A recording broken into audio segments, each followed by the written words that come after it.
Okay, today we are looking at the simple prayer, the spiritual principle behind prayer. And this is a kind of a back to basics talk today. And I think it's important for us to do that once in a while to just kind of recall some of the basic principles that we can actually take for granted as we go through our life. We get involved in things and just forget the basics sometimes. Most of us, when we get up in the morning, when our brain starts engaging, we start replaying the events of our life, or we start anticipating things we want to accomplish that day and things that have gone on in the past. Maybe a few moments after we wake up, we remember some thing that happened that we didn't care for. Some person said something, or maybe we said something to somebody that we wish we hadn't, or we go through this whole thing and we start having an experience with that imagery that is going through our mind. So one of the important things about prayer is to understand what that is, that imagery that's going on. That is a world of our creation. And so we wake up and we start actually living in the past because we're thinking about what happened. Even when we're thinking of the future, in a way we're borrowing from the past to project what might need to happen or what does need to happen or whatever. In other words, we're not in the moment. Maybe when we first wake up, we are in the moment. If we had a good night's sleep, it's always nice to wake up and not know where you are. That's the sign of a good night's sleep. What I often do is start kind of waking up slowly and my day starts pouring in to my thinking. And I have to stop and say, this is not the real world. This is the world of my projection. And so what we often try to do is manipulate that projection. We'll have something going on. We're envisioning what needs to happen there. And so if we decide to pray about it, we may be directing our prayer to a projection, to something that's not really real. It's of our own making. It's real to us. And we don't want to discount that. We don't want to pretend like that's not influential, because it is. But when Jesus said, "My kingdom is not of this world," I believe that's the world he was talking about, the one that we create. Because there's a deeper reality that is going on even as we have that more surface experience. But again, so often our prayer is directed to that surface experience. It's directed to the things we are perceiving, the things we're imagining. We have an imagination. It's a very powerful, very important tool to have. And it appears that we have it better than any other living creature on this planet, which is probably why we get in such messes. Nature runs pretty well. And it ran very well long before we showed up. I assume I wasn't there to tell you for sure, but it went a long time. And nature, left alone, finds a balance. It knows how to do what it does. But we have this wonderful imagination that you can sit in a room by yourself and you can begin projecting what might happen. And you can actually have a negative experience from that projection. And from all I have observed, I don't think sparrows do that. I know my cats do not do that. They're pretty much in the now. Most of the animals that we observe don't seem to project. If you'll notice a gazelle that's just been attacked by a pride of lions, but it gets away. In just a matter of moments, its tail's wagging and, it gets on with its life. It doesn't seem to hold a grudge, but it's aware of the problem. But it seems like nature has this wonderful ability to drop it and go on, to move on. As Trevor's shirt says, I'm so over it. Well, we don't get over it so fast. We tend to hold on to things, and then we pray about those things. We ask God to do something about them. So that's kind of the first, just laying the foundation for how we view prayer and how it can be very effective for us. The spiritual principle behind prayer is very simple. First, we do not pray to get God to act. God is already active. We look at how we are interacting with God. Now, we may not even think about how we're interacting with God while our mind is going crazy, off in some direction. But what we are doing is we are setting up a mental and emotional state that will influence the way life expresses through us. And that's why we can look at different individuals and see that they're having different kinds of experiences. We're all on the same planet, but we're having very different kinds of experiences. Is it because God picks this one to have a hard experience and this one to have a easy experience? Or is it because there's something going on in each mind that is causing a different outcome? And that's where that's the idea we embrace, is God is God. God is expressing as light, love, power, intelligence, all of the good things that we know are true, the things we see in nature, harmony, order, peace. And it's not that nature is always peaceful, but it's balanced. And it has a reason for why it does what it does. We have reasons for doing what we do, but they're not always good reasons. They're not always in harmony with everybody else. Sometimes it's I, me, mine. You know, we're coming from a very selfish point of view, and we're trying to accomplish something that may not be for the highest good of somebody else, but it certainly is for the highest good of us. So we don't always have that proper judgment. If we are saying to that person that I wish for you the very best and highest, while we're saying the same thing for ourselves, then we're more in line with the way God operates. Because as Jesus pointed out again, he makes his sun shine on the just and the unjust, and rain fall on the good and the bad. I'm totally destroying that, but you got the idea. It's like the sun and the rain don't make any judgments. They just fall, they shine. And we either benefit from that or we don't. When we pray, we have a switch that turns on and off. We turn the switch to off with negative doubts and fears. We turn the switch to on for the greater good we desire, and God does the rest. Okay, so when we have a problem in our life, we call it a problem, that means it's time to worry, time to react and worry. Because I've got this thing and I don't know how to handle it. It looks bigger than me.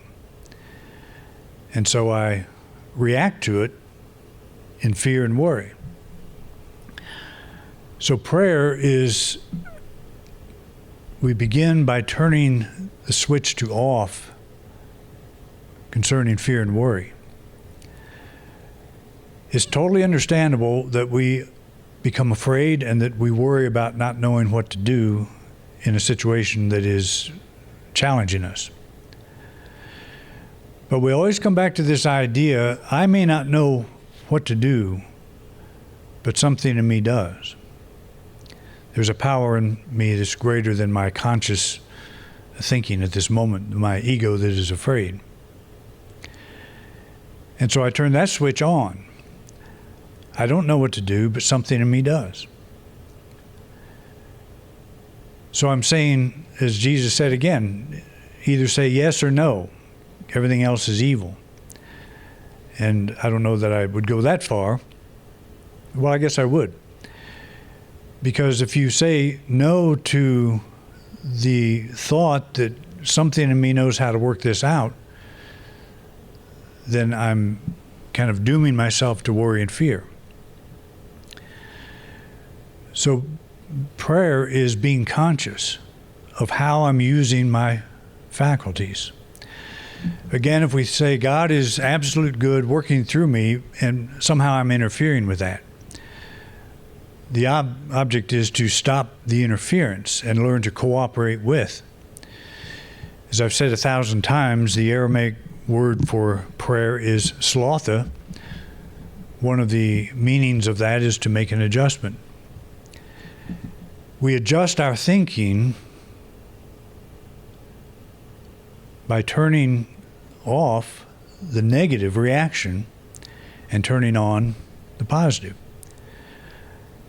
I don't know what to do about this situation, so turn it off. It doesn't mean that we ignore the fact that we don't know what to do. That's perfectly fine. You don't have to. What's interesting about most of us is we want to solve the problem about a mile ahead of us. So by the time we get there, we'll be okay. So we're here and the problem is up there. We want to get it solved before we get up there. We all do this, and it's a pretty natural part of being human, I think. But in fact, we are here in this now moment, and we're worrying about the problem a mile off.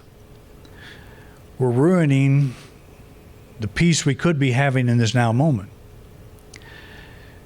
So if we're worried about the problem a mile off, we switch the switch to off. And we say, there's nothing I can do about this. And again, I've said many times, we only worry about the things we can do nothing about. To switch the off is to say, I will handle that just as soon as I can. Put that in the inbox, and I'll get to it in a short time or whenever I need to. And what I'm talking about here is normal human behavior. We all do this. So it's not judgmental. It's not pointing fingers at anybody. I'm as guilty of doing it as anybody else. And I'm not even going to say guilty. It wasn't me who gave me this imagination. And it came with no instruction manual.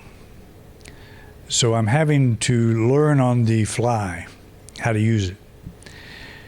And I learned the wrong way. And so I'm having to relearn, and so are you. So that's why it's important to get back to the basics. We're simply learning how to use the very powerful faculties that we have and that we have been misusing in a lot of ways. And I think it's a very helpful thing to just put it down to a light switch. You've got an on and off. If you are worrying about something, it's time to turn it off. And it's time to turn on that feeling. I don't know how it's going to happen, but it's going to get resolved. Because every time I move into that place, it feels better. My now moment has nothing to do with that mile in the future problem. My now moment is all that counts.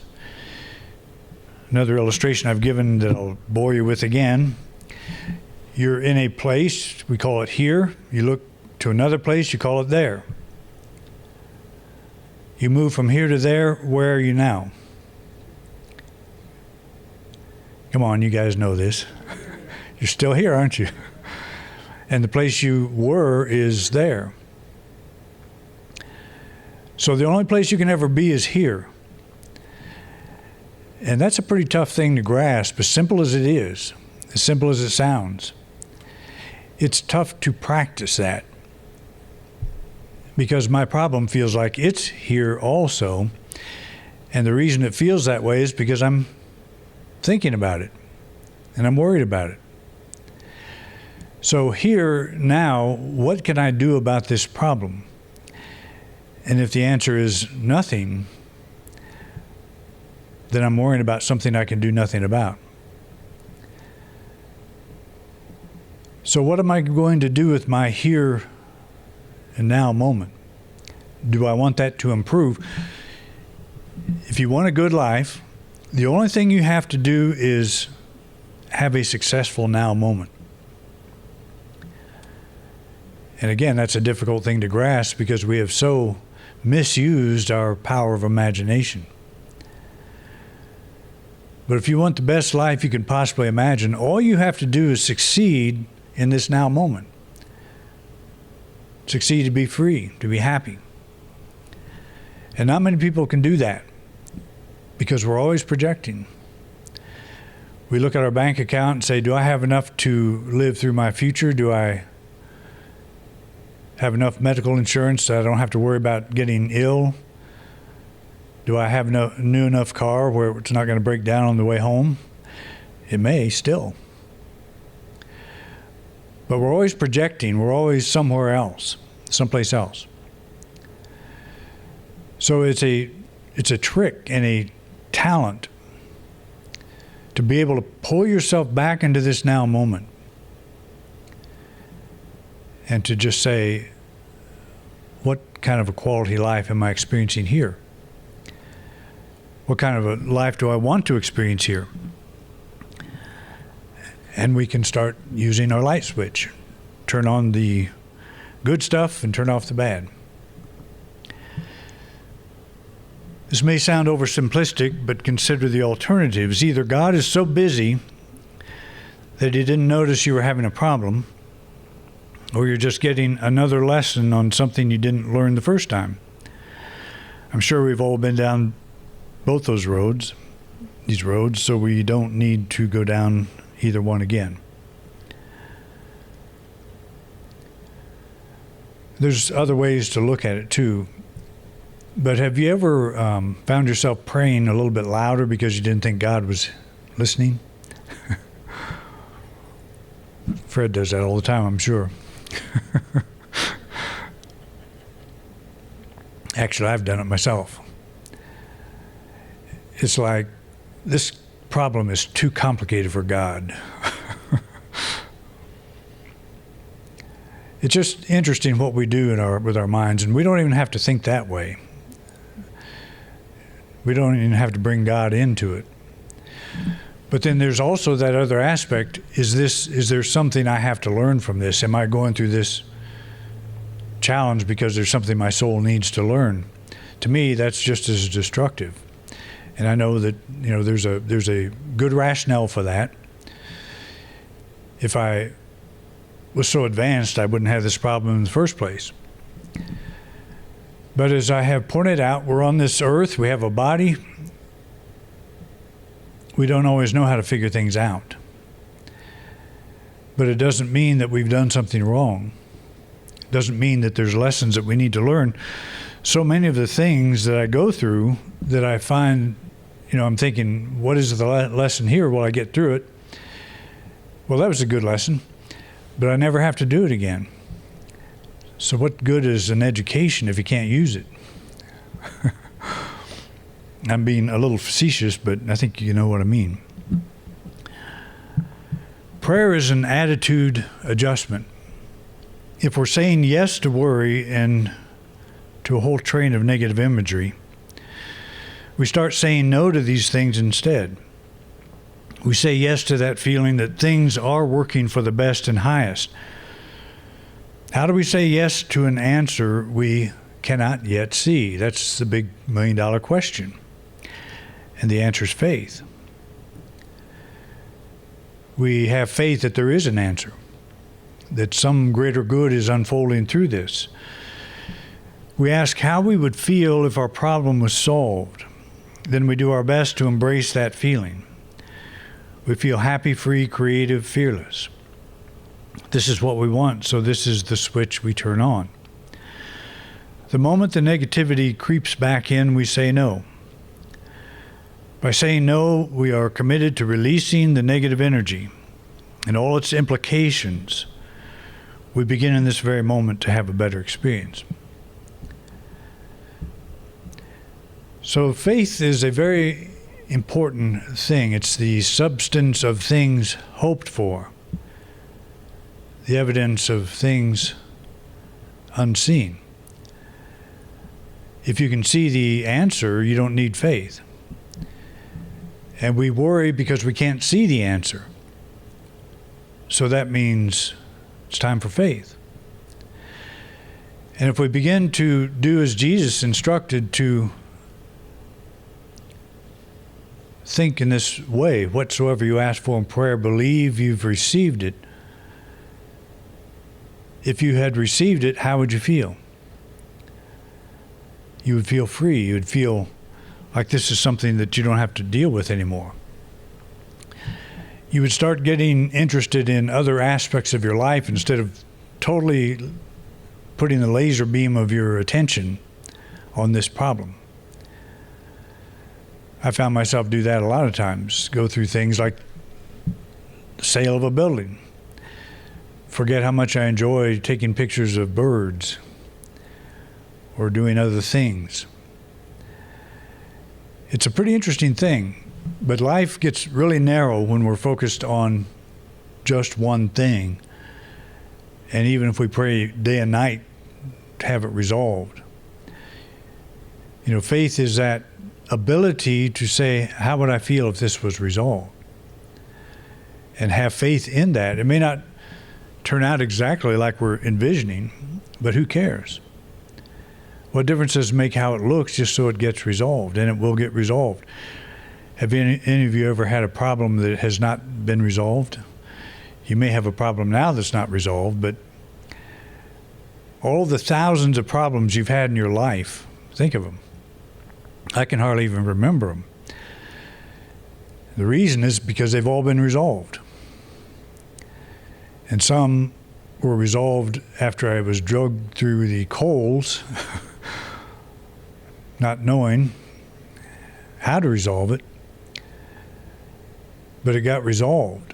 And the reason we get dragged through coals is because we're usually fighting the way the answer's unfolding. We expect it one way and it's coming another.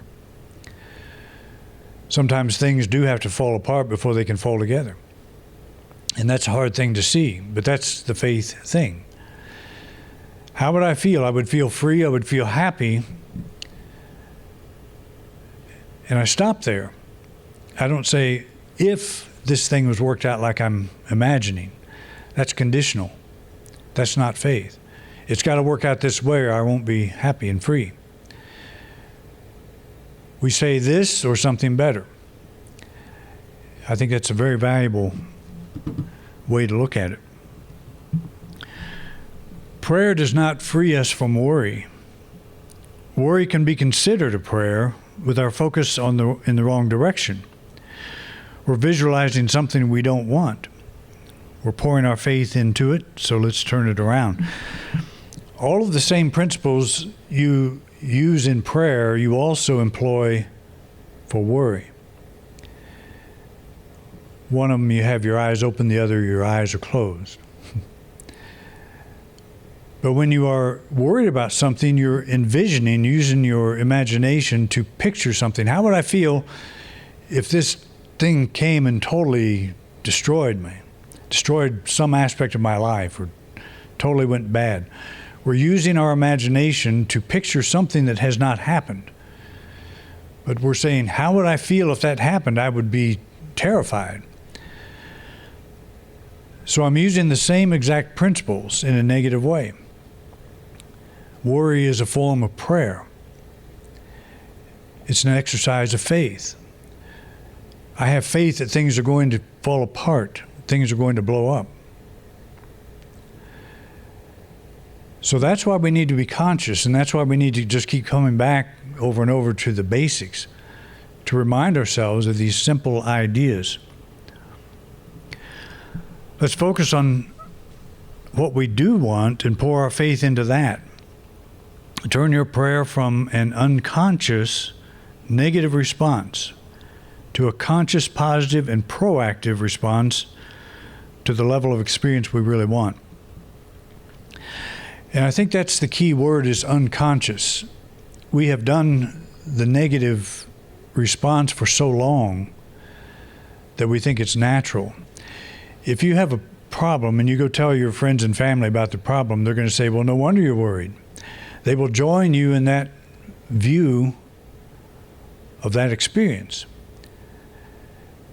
And sometimes we ask people for their prayer support, and they'll support that picture. Well, we want people to support the solution. It's so easy to get involved in the negative appearance. But we want to be involved in the solution, so we make a U-turn. But again, we've all been trained to do this. We've been trained to react negatively to conditions. I've called a challenge is something that looks like it is larger than us. It's bigger than what we have the capacity to accomplish. It's the old Israel against Goliath. They were terrorized by this giant because they thought, well, we don't have the manpower to take this guy out. We don't have the resources. And this little kid comes up, David. His resource was God. It was the infinite wisdom, ability of God, which is what we all have. And they tried to cover him with armor before he went into the battle against Goliath, and he was very uncomfortable with that. He didn't need it. He was comfortable with being a shepherd and driving off animals with a sling and a stone. And so he got into that place in his mind where he could function properly. And that's what we want to do. We don't need all the armor that we sometimes think we need to solve this problem. The only armor we need is the understanding that we have infinite wisdom, infinite power behind us. And that encourages us to move into the situation and to do what we know is best to do at that given moment. Whether you're praying for healing, prosperity, harmony, or guidance, stop asking God to get busy. Affirm that the divine wisdom of God is working in and through you to bring about the best and highest for all. And that Goliath can come in many forms. It does come in many forms. But we have this switch. And we don't look so much at that Goliath as we look to the power that's within us, our connection with God. That's the power. And we don't know how it's going to be resolved. We don't have to know all that, but we just know it is. Very simple idea. So if you've got something going on, I hope I have given you something you can take home and apply. Thank you for watching this week's program. If you enjoyed this video, please share it with others. We want to reach as many people as we can, and we appreciate your help. If you'd like to help support this ministry, just click the donate card at the top right-hand corner of your screen. Your financial support means a lot to us. We have many subjects in our video lineup, so feel free to take a look. If there's a topic you don't see and would like me to address, just put it in the comment section. I'd love to know what's on your mind. To subscribe to this channel, simply click our logo. Thanks again for your interest in Independent Unity, and have a wonderful week.